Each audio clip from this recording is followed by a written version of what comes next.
شب قدر پانے کے لیے بہترین موقع ہے۔ ہم ہر سحری کے وقت روزانہ 10-15 منٹ عبادت کر لیں، تہجد پڑھ لیں، دعا مانگ لیں، استغفار کر لیں یا تلاوت قرآن مجید جو بھی آسانی سے ہو سکے۔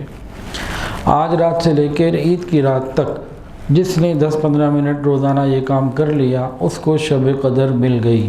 کوئی بھی رات ہوئی رمضان میں وہ اس کو مل جائے گی۔ ایک تو ہمیں یہ کرنا چاہیے۔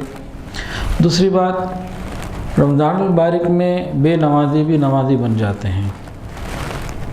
ایک حدیث کے اندر آتا ہے کہ 40 دن تک جو شخص تکبیر اولیٰ کے ساتھ نماز پڑھ لے گا باجماعت، جہنم کی آگ سے برات اور نفاق سے برات۔